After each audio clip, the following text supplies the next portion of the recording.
বন্ধুরা, আজকের এই ভিডিওতে আমরা জানবো আজ মহাশিবরাত্রি ব্রত করছেন, সেই ব্রতে আপনি যে বেলপাতা শিবলিঙ্গে অর্পণ করছেন আর সেই বেলপত্র যদি আপনি খান তাহলে এতে কি হয়।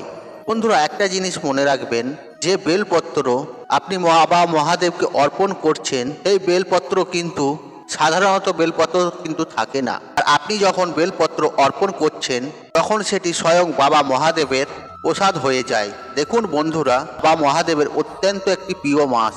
তাই বন্ধুরা, আজকের এই ভিডিওটি আপনারা অবশ্যই মনোযোগ সহকারে শেষ পর্যন্ত দেখুন, কারণ এই ভিডিওতে বন্ধুরা আপনি এমন কিছু জানতে পারবেন যেটা আপনার পক্ষে জানা অত্যন্ত আবশ্যক, আর এই বিষয়গুলি আপনার জীবনে কিছু উপকারিতা নিয়ে আসবে। বন্ধুরা, শাস্ত্রে বলা হয়েছে 6 মাস পর্যন্ত বেলপত্রকে আপনি পুজো দিতে পারেন, ঐশ্বর্য করতে পারেন, অর্থাৎ একটি বেলপাতা আপনি 6 মাস ধরে পরেও অর্পণ করতে পারেন। আর আপনি যে বেলপত্র শিবলিঙ্গে অর্পণ করছেন সেই বেলপত্র কিন্তু 6 মাস ধরেও নষ্ট হয় না বা বাসি হয় না, যা বলবেন আপনি, আর সেটিকে কিন্তু আপনি মহাদেবের উদ্দেশ্যে অর্পণ করতে পারেন। বন্ধুরা, এই বেলপত্র বাবা মহাদেবকে যে অর্পণ করা হয় এর পিছনে কিন্তু একটা পৌরাণিক কাহিনী রয়েছে। বন্ধুরা, যখন সমুদ্র মন্থন হয়েছিল তখন সেই সমুদ্র মন্থনের সময় কিন্তু সেখানে একাধিক জিনিস উঠেছিল, আর সেখান থেকে বিষও কিন্তু উঠেছিল এবং সেই বিষ চারিদিকে ছড়িয়ে পড়েছিল। আর তখন সম্পূর্ণ বিষকে রক্ষা করার জন্য মহাদেব সেই বিষকে নিজের কণ্ঠে ধারণ করেছিলেন, আর সেদিন থেকে মহাদেবকে নীলকণ্ঠ হিসেবে বলা হয়। বন্ধুরা, সেই বিষের প্রভাবের কারণে মহাদেবের শরীরের তাপ কিন্তু বাড়তে থাকে, তার ফলে কি হয়, আশপাশের বাতাবরণ চলতে শুরু করেছিল। আর তখন তার জন্য একজন ব্যাদের পরামর্শ নেওয়া হয়, আর সেই ব্যাদজি বলেছিলেন মহাদেবকে বেলপত্র সেবন করতে।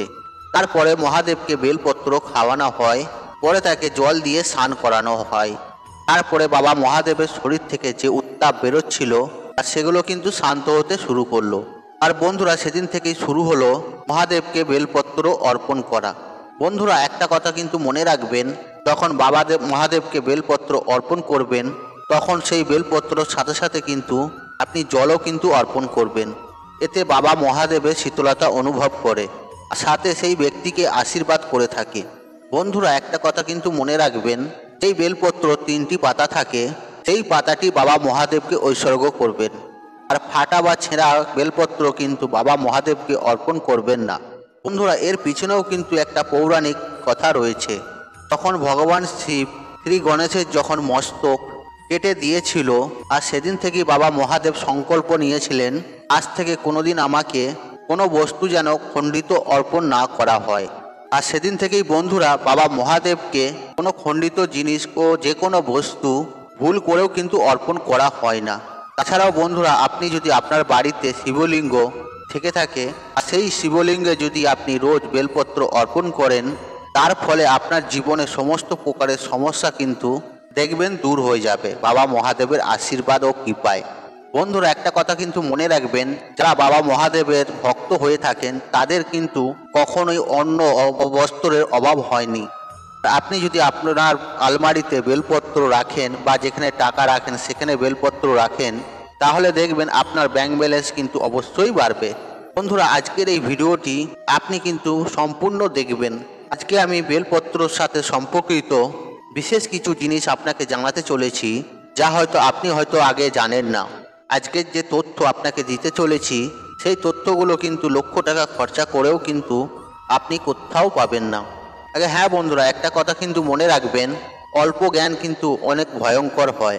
অবশ্যই ভিডিওটি সম্পূর্ণ দেখবেন। আর আপনি যদি বাবা মহাদেবের আশীর্বাদ ও কৃপা লাভ করতে চান তাহলে কমেন্ট বক্সে ওং নমঃ শিবায় লিখে কমেন্ট অবশ্যই করবেন।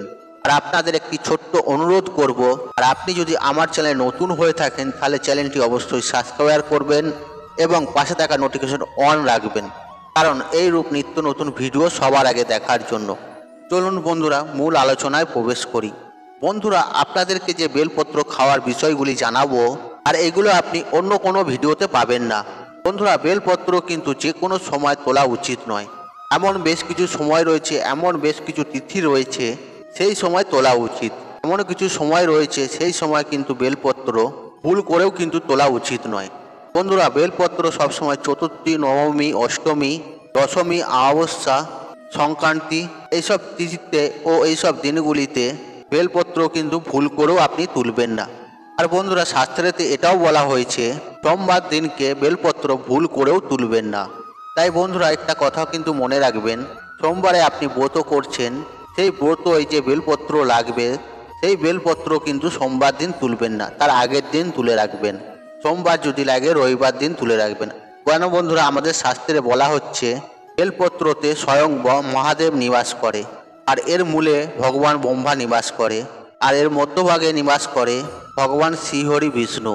তাই বন্ধুরা, এটা কিন্তু মাথায় রাখবেন, কখনোই কিন্তু সোমবার দিনকে বেলপত্র কখনোই ছিঁড়বেন না বা তুলবেন না, তাতে সেটা যে কোনো মাসের সোমবার হোক না কেন। এছাড়াও বন্ধুরা, দুপুরবেলাতেও এই বেলপত্র তুলবেন না, কারণ আমাদের শিবপুরাণ বলছেন দুপুরের পর বেলপত্র তুললে কিন্তু এতে পাপ লাগে। বন্ধুরা, এবার জানি বেলপত্র কিভাবে উৎপত্তি হয়েছিল। বন্ধুরা, একবার মাতা পার্বতীর কিছু খাম মধ্যা অঞ্চল পর্বতে গিয়ে পড়েছিল, আর সেখান থেকে একটি বৃক্ষ সেখান থেকে জন্ম নেয়, আর সেই গাছটিকেই আমরা বেলপত্র নামে জানি। তারপরে সেই বেলপত্র পূজনীয় বস্তু হয়ে ওঠে। দেখুন বন্ধুরা, আপনি যখন সেই বেলপত্র শিবলিঙ্গে অর্পণ করবেন, তখন কিন্তু সেই সাধারণ বেলপত্র কিন্তু রয়ে যায় না, তখন কিন্তু বেলপত্র বাবা মহাদেবের প্রসাদ হয়ে যায়, আর কঠিন থেকে কঠিন রোগও কিন্তু সারিয়ে দিতে পারে। এছাড়াও জীবনে একাধিক প্রকারের সমস্যা, হয়তো কেউ বান মেরেছে বা টুকিটাকি করেছে, এর থেকেও কিন্তু আপনি রেহাই পেতে পারেন, আর সেটা আপনার জন্য অমৃতের সমান হয়ে ওঠে। বন্ধুরা, আপনি যে বেলপত্র শিবলিঙ্গে অর্পণ করছেন, আর সেই বেলপত্র যদি আপনি খেতে পারেন, তাহলে আপনার শরীরে যে গুপ্ত রোগ রয়েছে, যে রোগগুলো সম্পর্কে হয়তো আপনি জানেনই না, সেই রোগগুলো কিন্তু এর ফলে নিরাময় হতে পারে। তাতে বন্ধুরা, সর্দি, কাশি, পিত্রদোষ এরকম একাধিক প্রকারের থেকেও কিন্তু আপনি রেহাই পেতে পারেন। বন্ধুরা, যেসব মানুষেরা অজান্তে হয়তো পাপ করে ফেলেছে, সেই পাপ থেকেও কিন্তু রেহাই পেতে পারেন। আমরা এরকম অজান্তে বিভিন্ন প্রকারের পাপ করে ফেলি, যেগুলো হয়তো আমরা বুঝতে পারি না, অজান্তে হয়ে যায়। সেই পাপ থেকেও কিন্তু আপনি এই বেলপত্রর দ্বারা রেহাই পেয়ে যাবেন। বিশেষ করে যে আপনি বেলপত্র মহাদেবকে অর্পণ করবেন, সেই বেলপত্র যদি খান, তাহলে পাপ থেকে মুক্তি করতে পারবেন বা মুক্তি হতে পারবেন। তবে হ্যাঁ বন্ধুরা, আপনি একবার গেলেন শিবলিঙ্গ থেকে বেলপত্র তুলে খেয়ে নিলেন তা নয়, কিন্তু মোটামুটি আপনাকে 2 মাস খেতে হবে। বেলপাতা যে একটি পাতা, সেই একটি পাতা খেলেই হবে। সাথে বন্ধুরা, যে তান্ত্রিক গুণ রয়েছে, সেই তান্ত্রিক গুণকেও কিন্তু এই বেলপত্র খেলে তাকেও শেষ করে দেয়। বন্ধুরা, অনেকেই জিজ্ঞাসা করে, আমি তো মাছ মাংস খেয়েছি, পাপ করেছি, এক্ষেত্রে আমি কি করব? আর এখানে আমি একটা কথা বলি, আপনি যে শিবলিঙ্গে বেলপত্র অর্পণ করছেন, সেই বেলপত্র যদি আপনি খেতে পারেন, ধরুন আগে হয়তো আপনি মাছ মাংস খেতেন, এখন হয়তো মাছ মাংস খান না। ধরুন আগে হয়তো আপনি মাছ মাংস খেতেন, এখন হয়তো মাছ মাংস খান না।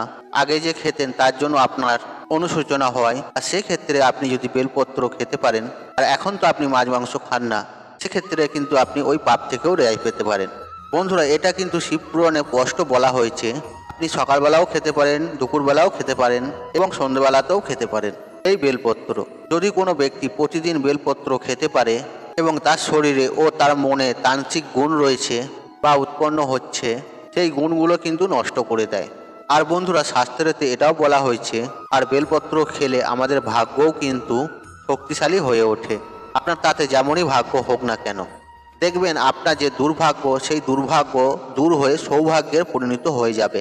এছাড়াও বন্ধুরা, আমাদের আয়ুর্বেদে বলা হয়েছে যে বেলপত্র খেলে আমাদের রক্ত পরিষ্কার হয়। তাছাড়াও বন্ধুরা, আপনার রক্ত সম্পর্কিত কোনো রকমের কোনো রোগ থেকে থাকে, তাহলে আপনি রোজ 5টি করে বেলপত্র খাবেন। তবে হ্যাঁ বন্ধুরা, প্রথম হয়তো আপনি একসাথে 5টি খেতে পারবেন না। প্রথম আপনি একটা করে খাবেন বা অর্ধেক করে খাবেন, আস্তে আস্তে কিন্তু পরিমাণটা বাড়াবেন। তাছাড়াও বন্ধুরা, যে আপনি শিবলিঙ্গে বেলপত্র অর্পণ করছেন, আর সেই বেলপত্র যদি খেতে পারেন, আপনাদের মনেতে বিভিন্ন প্রকারের ইচ্ছা থাকে, এটা করব ওইটা করব, সেই সব ইচ্ছাও কিন্তু দেখবেন পূরণ হতে শুরু করবে। দেখবেন বন্ধুরা, আপনার মন কিন্তু ভক্তিভাবে ডুবে যাবে, মন শান্ত হবে। আর আপনি যদি চান আপনার মন ভক্তিতে ভরে থাকুক, এরকম অনেক মানুষই রয়েছে তাদের মন চঞ্চল, তারাও চায় যে আমাদের মন শান্ত হোক, তাহলে আপনি শিবলিঙ্গে যে বেলপত্র অর্পণ করছেন, সেই বেলপত্র কিন্তু খাবেন। এতে কিন্তু আপনার মন শান্ত হবে, ঠাকুরের প্রতি অগাধ বিশ্বাস কিন্তু বাড়বে। এছাড়াও বন্ধুরা দেখবেন কিছু কিছু মানুষ আছে, এদিকের কথা ওইদিকে, ওদিকের কথা এদিকে, তাদের যেই খারাপ দোষটি সেই দোষ থেকেও কিন্তু বেঁচে যেতে পারে। আর বন্ধুরা বেলপত্র খেলে সাংসারিক ভোগ বা চাহিদা সেটাও কিন্তু অনেক অংশে কমে যায়। বন্ধুরা যে সমস্ত কথা কিন্তু অনেকেই বলে না, আপনাদের সামনে কিন্তু ওপেনলি বলছি। আর শাস্ত্রতে এমনটাও বলা হয়েছে, আর যদি আপনি কন্টিনিউ 6 মাস বেলপত্র খেতে পারেন, তাহলে আপনি আপনার ভূত ভবিষ্যৎ নিজেই দেখতে পারবেন। আপনারটা শুধু আপনার নয়, আপনি অপরেরও দেখতে পারবেন। যেটাকে অ্যাকচুয়ালিতে বলে পেটিশন, সেটিকে ভবিষ্যৎ কিন্তু আপনি নিজে দেখতে পারবেন। তবে হ্যাঁ বন্ধুরা, আপনি গাছ থেকে বেলপত্র তুলে খাবেন সেটি নয়।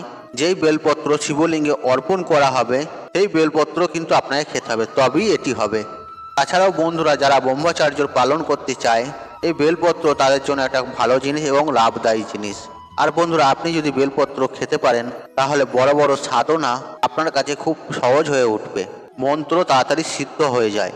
আর বন্ধুরা যদি সন্তান আপনার কথা না শুনে থাকে, পড়াশোনা করে না, পড়াশোনায় একদমই মন নেই, মাতা পিতাকে মারে, ঝগড়া করে এবং মন খুবই চঞ্চল, বন্ধুরা তাদের ক্ষেত্রে কি করবেন, শিবলিঙ্গে যে বেলপত্র অর্পণ করা হয় সেই বেলপত্র আপনি কন্টিনিউ 4 মাস ধরে তার মাথাতে কিন্তু আপনি স্পর্শ করবেন।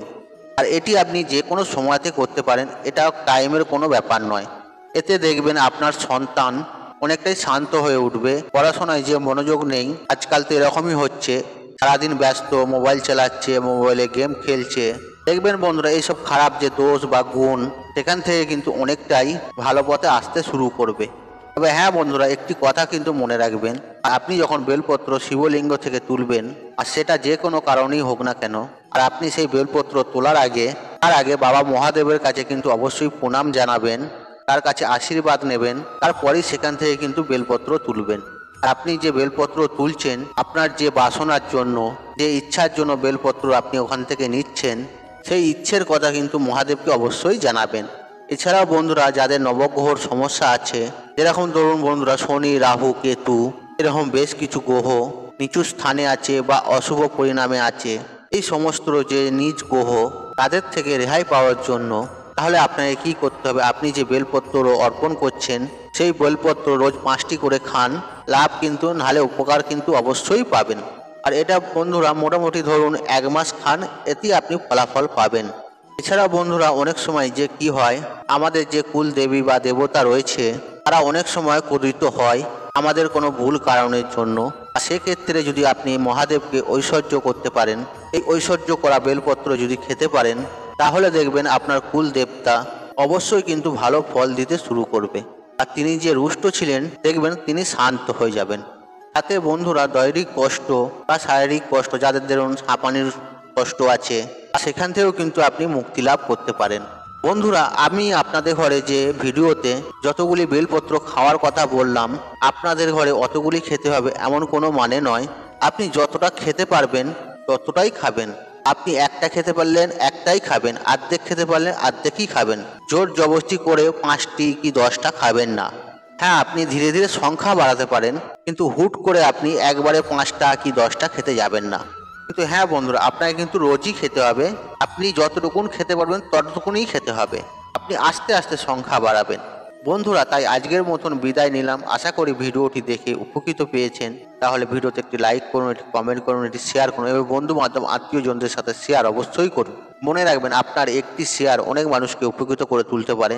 আর আপনি যদি আমার চ্যানেলে নতুন হয়ে থাকেন তাহলে চ্যানেলটি অবশ্যই সাবস্ক্রাইব করুন এবং পাশে থাকা নোটিফিকেশন অন রাখুন, কারণ এই রূপ নিত্য নতুন ভিডিও সবার আগে দেখার জন্য। ঈশ্বর আপনার মঙ্গল করুক, আপনি সুস্থ থাকুন, নিরোগ থাকুন ও আপনার দিন মঙ্গলময় হোক।